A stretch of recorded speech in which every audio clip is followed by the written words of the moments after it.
today we are currently in Earhart, South Carolina, and we're on our way to Allendale, South Carolina. We're going to have an interesting show today.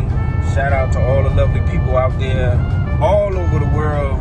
Y'all know who I am, Be Lucky, aka Belucci, currently in the building. And we got none other than the lovely and also beautiful wife currently in the building, ladies and gentlemen. Peace and love. Peace and love. Good to see you guys still tuning in to the Unapologetic Nomads. And definitely we want to shout out to Miss Ayla, the artist, who's also here with us, but not with us presently right now, but she's in SC. And definitely I hope you all are enjoying all of the content and uploads we're putting up for South Carolina, where we currently are, home state. All right. It is our joy to go around and explore different countries, counties, and towns all around the world. On this particular journey, we had the opportunity to link up with a Gullah Geechee brother who knows a lot about South Carolina and who is also running for Congress. None other than Greg Marcel Dixon. Hi, everyone. So, everyone, we are in Allendale, South Carolina today. I am not from Allendale. I'm from Ridgeland, South Carolina. So, Allendale is about 40 to 45 minutes from me. But when I spoke with Aaron and his lovely wife here, and they wanted me to show them some of the issues here in South Carolina District 6, which includes 11 counties, mainly rural, largely black, many are majority black. The reason I chose here in Allendale, South Carolina, because unfortunately it has some distinctions to it. It is the poorest place in South Carolina. Sometimes it switches places with Williamsburg County, South Carolina. But it's the 9th poorest place in America. Out of the 3,102 U.S. counties, Allendale is number 9.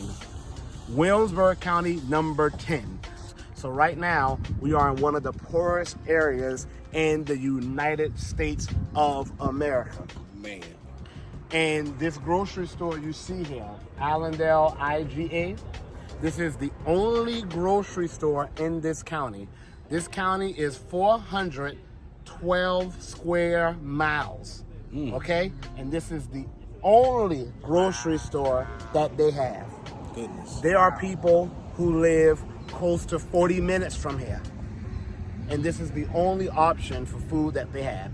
There's one Family Dollar, I believe, and there is a convenience store that might sell some canned goods. But this is the only grocery store.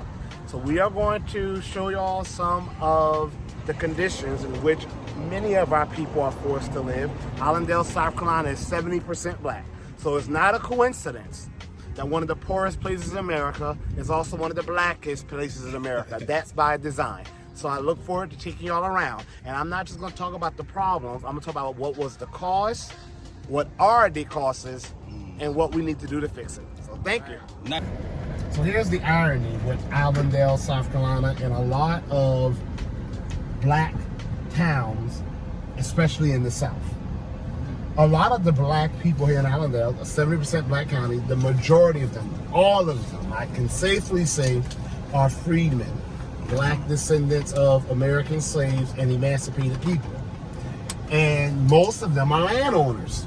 I didn't know that South Carolina is the #1 state for black home ownership and black land ownership. So it's ironic that South Carolina is also the 9th poorest state.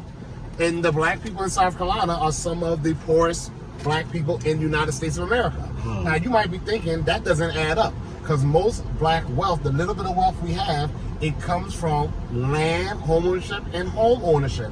Well, here's why. There's a system, and I know your lovely wife knows this, called heirs property. I'm sure your family deals with it, where the land was not deeded. The people die without leaving a will. And the reason that happens is because oftentimes our ancestors were illiterate, could not afford a lawyer because of anti-black laws during Jim Crow. The majority of lawyers were white, as they are now, and would not work with black people, and our people just didn't trust them like that. And sometimes our people would leave wills, and as here in Allendale, they would burn down the courthouse just to stay on black land. So as a result, a lot of land here is in a system called heirs property, meaning that every descendant, every heir of the family, every heir of the original owner of the property has a share in the property. Now that may sound really quaint. That may sound, okay, everyone lives in the land, every family gets a share in it, that's great. No, it's not. Because you can never get equity from the land. And yet you still have to pay taxes on the land. So you have some of the poorest people in America having to pay thousands of dollars year in and year out, and yet they're not able to get equity from the land. They're not able to develop the land. All you could put on the land is what you see here a lot, please. It's what you see here a lot, and that's mobile homes. Okay? That's it.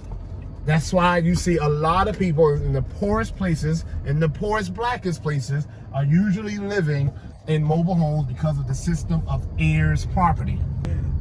It's a system that is really an estate level system, and you know, and it's something that really needs to be handled at the federal level. Because of black codes and then Jim Crow, the federal government caused these conditions. Pretty much, heirs property is something that's handled on the state level, but that's not how it should be. Yes, states definitely had black holes and Jim Crow, but the federal government allowed them to have that. So pretty much it's a federal responsibility. Native American land is protected. Black land is not. And that's not the way it should be. So that's why black land ownership is a big part of my platform. Because yes, the number one cause of black land theft, the number one cause of lynching, was to steal black land. Man. Okay? However, in modern times, trillions of dollars worth of black land has been stolen, mainly through this system of heirs property. They used to do these things called partition sales, where they would find a family member who had a share in the land, but maybe didn't know the family, or look at these areas. They felt like, I'm not ever gonna live here, so yeah, if I can make some money from my land, hey, here you go, give me the money. And then what they would do, usually these were wealthy white people, they would then go to the probate judge, who usually was a white person, who was anti-black, and they would say, well, you bought this share, pay the rest off. And of course, the land could be worth hundreds of thousands of dollars. They would probably get $5, $10, if that. So, and they would then force the black families off their property. That happened until 2010, 11 in South Carolina, until Nikki Haley, believe it or not, signed the law called the Uniform and Partition Acts, where she pretty much put an end to partition sales. I'm not praising Nikki Haley. That should have been done a long time ago. But okay, so that stopped the partition sales. It has not stopped, though, the thing that has happened in Hilton Head Island in Charleston, South Carolina, where they build these luxurious resorts and these big businesses come to these areas and the tax rate shoots up. These are very impoverished black people. The average net worth of the average black household is just $23,000, $24,000. Allendale is one of the poorest places in the United States of America. So you know the average net worth of the average black household is far lower here. I don't know what is the amount, but I know it's far lower. So if the tax rate goes up even, I don't know, about hundreds of dollars, the people here can't afford that. And therefore, they're thrown out on the streets. So heirs property needs to be brought to an end. It needs to be handled fairly. My plan calls for the federal government to have a fund where, through the Bureau of Land Management, they will fine the family members, help clear a deed, and then compensate us for land that has been stolen, okay? But also help the family members clear the deed, and yet give them the full equity of the property, even if they just have a share of it. So we need to stop the land theft that's happening now, but we also need to compensate black Americans for the trillions of dollars of land that we lost. And let me be very clear. People say, well, they got to prove their own land. No, they don't. And here's why. The truth of the matter is we were all under chattel slavery. Those of us who are freedmen or foundational black Americans, okay? We were all under black codes and Jim Crow. So either we had land and had it stolen, like millions of us did, or we were robbed of the opportunity to get land and to own land. So therefore, we are owed. and gun violence. Look, it's a bullet hole through the sign almost. The higher the poverty rate, the higher the rate of violence, the higher the rate of divorce, the higher the rate of drug use. Right. People want to act like it's not a correlation. And the longer people are in poverty, the higher those things are going to become. This is downtown Allendale.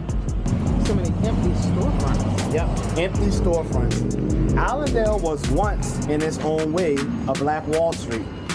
I know it's hard to tell now,